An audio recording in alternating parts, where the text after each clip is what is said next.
Hello everyone, welcome to my channel 555 tarot. I hope आप सभी अच्छे एंड पॉजिटिवली सोच रहे हैं। तो जिन्होंने चैनल को सब्सक्राइब किया उनका दिल से धन्यवाद, थैंक यू सो मच। तो रीडिंग है करंट एनर्जीज़ के लिए, करंट फीलिंग्स के लिए कि आपके पर्सन क्या फील करे ये जानने की कोशिश।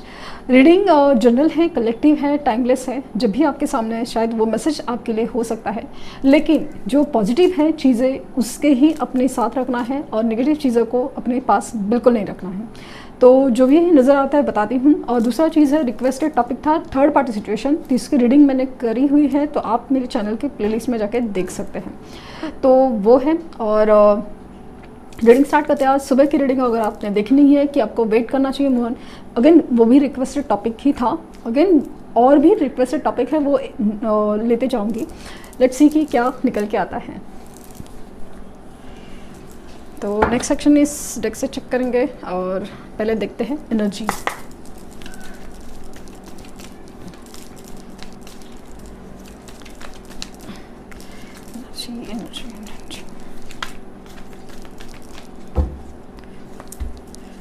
Door to personal healing and happiness, door to value, सब डोर ओपन हो रहे हैं।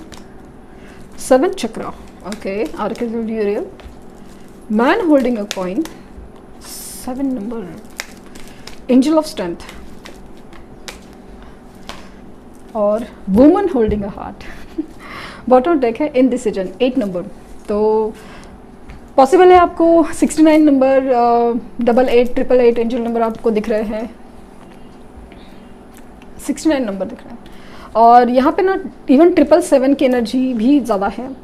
और मिररिंग ऑफ एनर्जी मुझे काफ़ी हद तक फील हो रही है। जहाँ पे एनर्जी की बात करूँ तो मैं एनर्जी की बात करूँ, door to personal healing and happiness, door to value, door to 7 chakra, then women holding hearts, angel of strength and man holding coin. तो नंबर जो इंपॉर्टेंट मुझे नज़र आ रहे हैं वो है 8, 7, 4, 5, 8।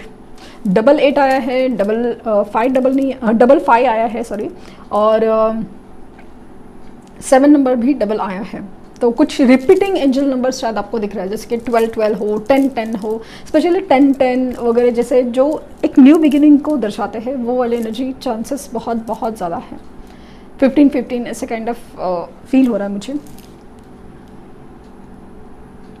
Door to personal healing and happiness, इनकी इनकी ना अभी जो एक कंडीशन है करंट सिचुएशन में, कुछ तो फाइनेंशियल ट्रबल है। कहीं ना कहीं उनका दिमाग ना फिलहाल उसी चीज़ के ऊपर लगा है, कुछ फाइनेंशियल लॉस की वजह से या फिर फाइनेंशियल इनसिक्योरिटी की वजह से या फिर फाइनेंसेस का कुछ तो ऐसा मामला है जिसमें ग्रोथ चाहिए या पैसा का ज़रूरत है या कुछ बिगड़ा हुआ है। तो अपने आप को संभालने में, संवारने में, बचाने में काफ़ी हद तक लगे हुए हैं। इनकी जो कॉन्सेंट्रेशन ऑफ एनर्जी है ना, फिलहाल सब कुछ वहाँ पे लगी है। तो अभी ये जब लॉस होता है तो आप इसमें क्या कर सकें, आप इसमें क्या करें उनकी एनर्जी में, तो आप इनकी एनर्जी में वो चीज़ पैदा कर देना, लेकिन आप एक कर्मा का एहसास। लॉस तो किसी भी तरह से होता है, तरीके से होता है, खास करके इमोशनल और फाइनेंशियल दोनों चीज़। 2 लॉसेस जब होते हैं ना, या 2 कंस्ट्रेंट इनसिक्योरिटीज़ जब होती है, तो इंसान को ना एक असलियत सामने आती है, अपने आसपास की सिचुएशन जैसे क्लियर होती है। आप कभी भी उठ के देखिए कि आपके आसपास इमोशनल इनसिक्योरिटीज़ हो या फिर आपके आसपास फाइनेंशियल प्रॉब्लम्स हो, तो आपके पास वही लोग दिखते हैं जो आपके लिए बने हैं, आपके लिए सच्चे हैं। अदरवाइज आपके पास है ना पैसा हो, आपके पास सब कुछ हो ना, तो हर चीज़ लाइक ना, आप दिखने में सपोज एकदम खूबसूरत हो, ऐसे लोग बन जाएंगे कि आपको पाना चाहेंगे। आपके पास पैसा हो तो मतलब आपके पास लोग आते जाते, मतलब एक सराउंडिंग ऑफ एनर्जी रहता है। उनके साथ भी कहीं ना कहीं ऐसा हुआ, उनके पास जब सब कुछ था या इन्होंने चूज़ किया वो सब चीज़ के लिए, तब सब कुछ ना, पहले सब कुछ अच्छा था, सब कुछ फाइनेंसेस ये वो सब होते, लेकिन जब चीज़ें बदलती है ना, बिगड़ती है, स्पेशलिटी बदलती है और ख़ास करके अगर लो डाउन में जाती है, तो चीज़ें ना बहुत ज़्यादा जैसे ना किसी चीज़ से परत उठती है। किसी चीज़ को हम लोग चमकता सोना देखते हैं, वही चीज़ अभी एकदम फीकी फीकी और बेजान लगने लगती है, कि मतलब सोना समझ रहता तो लिटरली टिन का डब्बा निकला फीलिंग आ जाती है। तो वो सारी चीज़ें उनके साथ भी हो रही है। काफ़ी हद तक अपने साथ जो हो रहा है, या हमने कोई गलती की थी, हमने भी किसी को इसी छलावे के लिए, इस झूठ के लिए अपनाया था, वो सब चीज़ें उनको अभी फील हो रही है। मतलब मान लीजिए कि किसी ने मेकअप किया हो और अभी फेस वॉश किया है तो अभी असली चेहरा सामने आ रहा है, और वो सब चीज़ें बर्दाश्त के बाहर हो जाए कि मतलब कभी कभी एक्सेप्ट नहीं किया था जो सच है, तो वो सारी चीज़ें दिख रही, दिखावे के पीछे गए थे, लेकिन अभी उल्टा हो रहा है। और आपकी सिचुएशन कैसी होती थी, भाई तेरा है लेकिन मेरा है, जो भी है जैसा भी एक्सेप्ट किया था, लेकिन ये बात कभी उन्होंने समझी नहीं थी। उनको लगता था कि ऐसा थोड़ी होता है कि चल जाता है ना, सब लोग, दुनिया ऐसे चलती है, हो जाएगा। लेकिन अभी सब चीज़ें बहुत ज़्यादा अलग तरीके से चल रही है, बहुत अलग दिशा से चल रही है। इनकी मतलब हिम्मत जुटाने पे लगे हुए कि आपके पास आए, अपने दिल का हाल कहे, खास करके अपने प्रॉब्लम्स शेयर करें, खास करके अपनी जो हालात है, गलती की एक्सेप्टेंस करें। लेकिन कुछ लोगों के केसेस में ना ऐसे अजीब सी इगोइस्टिक है, अजीब से लाइक ना कि अपने प्रॉब्लम्स भी शेयर करना पसंद नहीं करेंगे या फिर झुकना नहीं पसंद करेंगे, खास करके आपके सामने, क्योंकि आपको इस कदर कुचला है या आपको इस कदर इग्नोर किया या आपको इस कदर धोखा दिया है, तो अभी आपको आपके सामने किस मुंह से जाए वो वाली हिम्मत नहीं है। कुछ लोगों में तो नहीं है, कुछ लोगों में ईगो की इश्यूज़ है कि जहाँ पे ना नहीं पॉसिबल कि बस हो गया, मतलब कुछ भी हो जाए, लेकिन कैसे करें, कैसे करें। लेकिन इनको ये नहीं पता कि सबसे आसान है आपकी तरफ आना, आपकी तरफ आना, लेकिन बस यही चीज़ वो भूल करते हैं।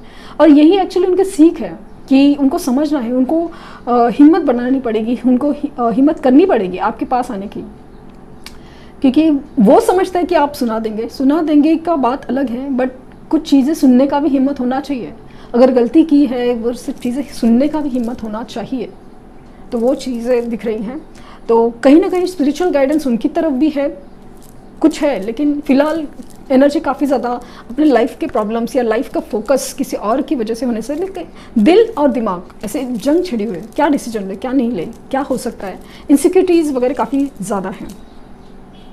शनिदेव का प्रकोप भी ज़्यादा है, कर्मा का भी प्रकोप ज़्यादा है, ये ज़्यादा दिख रहा है।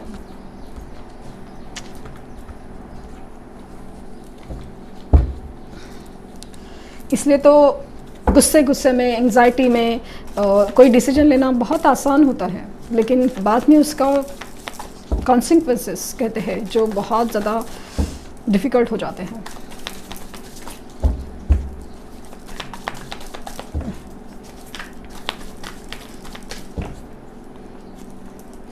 S of pentacles,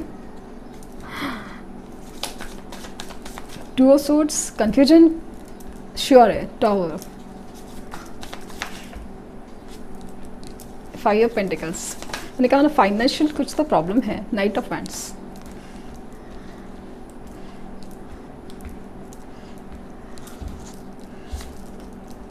five of swords. तो 555 एंजल नंबर वर्क कर रहा है उनकी तरफ, लवर्स,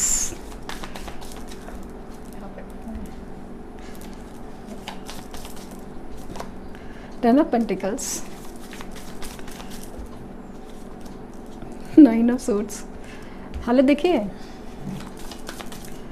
और सेवन ऑफ कप्स। बॉटम देखे, किंग ऑफ वैंड्स,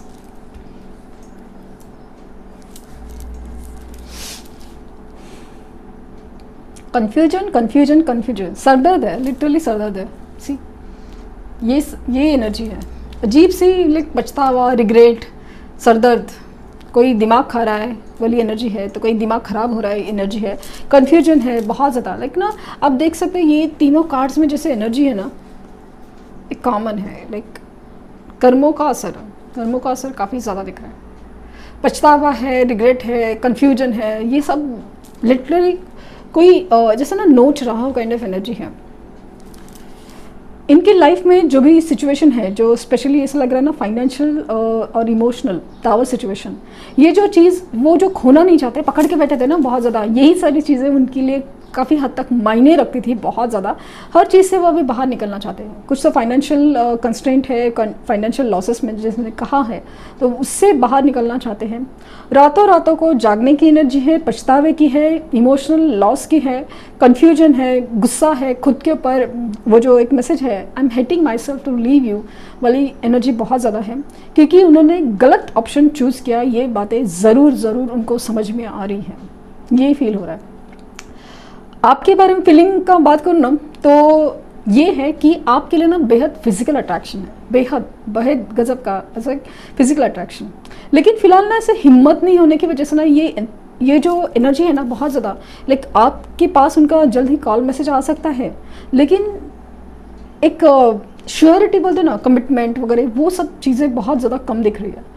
पैशन बहुत ज़्यादा, ऐसा नहीं कि वापस धोखा देना चाहते हैं, इसलिए तो इनका आना नहीं होगा, क्योंकि यूनिवर्स आपके सामने कुछ ना ऐसा वैसा अभी खड़ा नहीं कर सकते, करना नहीं चाहती। इनफैक्ट आप भी वो सारी चीज़ें बर्दाश्त करने के मूड में नहीं है और मूड में नहीं हो। आपको अभी जैसा भी है, लेकिन क्लैरिटी चाहिए। कुछ है जो मतलब जो पहले जैसा था ना वो चाहिए। ये ऐसे लाइक आधा अधूरा, ऑन एंड ऑफ, ये सब चीज़ों से ना आप बहुत ज़्यादा परेशान हो गए। आपको लग रहा है कि बस हो गया यार, ये सब बंद करो, खुद का भी और हमारा तमाशा भी बंद करो। ये वाली सिचुएशन है आपकी। पॉसिबल है कि वो मैरिड है कोई पर्सन आप में से, स्पेशली उनमें वो दिख रहा है कि मैरिड, या फिर मैरिज के लिए रिश्ते देखे जा रहे हैं पेरेंट्स की तरफ से, ऐसे काइंड ऑफ एनर्जी है। तो इसके लिए इनकी एनर्जी ना काफ़ी ज़्यादा कन्फ्यूजन, काफ़ी ज़्यादा डिप्रेस है, क्योंकि इनको समझ नहीं आ रहा है कि आखिर करें तो क्या करें। एक तरफ जो दिल है जो आपकी तरफ भागता है, और दिमाग है जो किसी सिचुएशन में साथ देने के लिए तैयार नहीं है, प्रैक्टिकली पॉसिबल नहीं है। ये स्ट्रॉन्ग ऑफर आपको कमिटमेंट देना तो चाहते हैं, लेकिन सिचुएशन, हालात, अभी तक उनके हालात अपने साथ नहीं है। स्ट्रांगली आपसे रियूनाइट होने की इच्छा, डिज़ायर बहुत ज़्यादा स्ट्रांग है। कैसे करें, क्या हो सकता है, ये बहुत सोचते हैं। रात को इमेजिनेशन में आप बहुत ज़्यादा रहते हो, दिलो दिमाग में बहुत ज़्यादा। हाँ, ये यकीन के साथ कह सकती हूँ, क्योंकि इनकी एनर्जी बहुत ज़्यादा स्ट्रांग है आपके लिए। आप मतलब आपने सोचा भी नहीं, आपने चाहा भी नहीं होगा, और अचानक से इनकी एनर्जी आप फील कर सकते हैं। इतनी स्ट्रॉन्ग एनर्जी है, स्ट्रांगली चांसेस ऑफ रियूनियन है, क्योंकि ये इनकी एनर्जी वैसी है। अपनी पता नहीं क्यों रीज़न चाहे जो भी हो, बट आपसे कनेक्ट होना इनकी बहुत बड़ी डिज़ायर है। ऑप्शंस ट्राई किए हैं, सब कुछ है, लेकिन कुछ नहीं हो पा रहा है। तो पॉसिबल है कि आपको सपने में स्नैक्स दिखते हो, अचानक से एंसेस्टर्स में कौवे वगैरह आपको प्रोटेक्ट कर रहे हो, लाइक एंसेस्टर प्रोटेक्ट कर रहे हैं, ऐसे काइंड ऑफ फीलिंग भी आ रही है। मतलब इनकी जो ऑन एंड ऑफ एनर्जी है ना, इसको मतलब प्रोटेक्शन मिल रहा है आपको, मतलब उसकी तरफ स्ट्रांगली आना है तो ठीक से आओ वाली एनर्जी बहुत ज़्यादा है। देखते हैं कि नेक्स्ट एक्शन इनका क्या हो सकता है आपकी तरफ। Choose wisely. 7 character, spiritual union, trapped in a fear, 8 number वापस आया है, 7 नंबर अगेन वापस आया है, फुलफिलमेंट ऑफ विशेस, और की success, stand in the ground. 7 number इनका ना बहुत आया है, कहीं ना कहीं उनको ना स्पिरिचुअली गाइड किया जा रहा है इसकी तरफ। एक स्पिरिचुअल है, आपका कनेक्शन डिवाइन की तरफ से है, उसे समझो, उसे ये करो कि आप उसे ना लाइटली मत लो और उसको गलत तरीके से मत लो। Physical attraction it's a natural thing, but उसको इसका फ़ायदा मत उठाओ वाली चीज़ उनको बहुत ज़्यादा समझ में आ रही है, बहुत ज़्यादा समझाई जा रही है। ऐसा नहीं होता। और बॉटम डेक है 19 लाइट इन द सन। हाँ, एक्शन एक्शन एक्शन होगा, ज़रूर होगा। और ये अपनी जो ना एक ट्रैप फीलिंग है ना, कंट्रोल सिचुएशन, ये सब पछतावे की एनर्जी, इससे बाहर निकलेंगे बहुत ज़रूरी। निकलना चाहते, इच्छा बहुत ज़्यादा है। फुलफिलमेंट ऑफ विशेस का कार्ड है, इच्छा है बहुत ज़्यादा है, और क्लैरिटी देगी। बस ये है कि उनको इस चीज़ों से ना, ये जो कन्फ्यूजन की एनर्जी है, ये जो स्टैंड न लेने की एनर्जी है, ये अपने आप में ही बंधे रहने की एनर्जी है, उससे बाहर निकलना मतलब निकलना ही पड़ेगा। ये जो स्पिरिचुअल यूनियन है आपका, वो हो के ही रहेगा। 2 ऑफ कप की एनर्जी है, बहुत ज़्यादा एक ऐसा इमोशंस जहाँ पे प्योर इमोशंस है, ये वाली एनर्जी है। तो यूनियन चांसेस बहुत ज़्यादा ये इच्छा जो है वो पूरी होगी, क्योंकि यहाँ पे सन की एनर्जी है, सन की एनर्जी। एक्शन होगा एंड कुछ लोगों के लिए अभी जैसे रोज़ रीडिंग होती है तो उसके हिसाब से जो लोगों को ये स्पेसिफिक मैसेजेस हैं तो उनके लिए 2 वीक्स का टाइम है। तो लेट्स सी कि क्या निकल के आता है, बिकॉज सी मैसेजेस आ रहे हैं, यूनियंस हो रहे हैं, तो वो चीज़ मुझे बहुत ज़्यादा दिख रही है। लेकिन इसमें कैसे ना आपकी growth, spiritual growth, connection, stability, meditations बहुत ज़रूरी है, क्योंकि पैटर्न रिपीट हो सकता है, ये बात का ज़रूर ध्यान दें। इनसिक्योरिटी नहीं करना है कि क्या वापस ऐसा हो जाएगा, वापस ऐसे नहीं, मन में सोचना भी नहीं है। आपके थॉट्स रियलिटी क्रिएट कर सकते हैं। थर्ड पार्टी भारी हो सकती है क्या, ये वो नहीं सोचना है। आप भारी हो सकते हैं, आप अपने लिए भारी है, सब कुछ आप अपने लिए भारी हो सकता है, वो चीज़ें ध्यान में रखनी है। तो ये थी रीडिंग। आई होप आपको कुछ गाइडेंस मिली हो। लाइक, शेयर, सब्सक्राइब करना ना भूलें, और पर्सनल रीडिंग के लिए लिंक डिस्क्रिप्शन बॉक्स में है, तो प्लीज़ कोई फेक कमेंट का वगैरह जवाब ना दें। Thank you universe, thank you universe, thank you universe.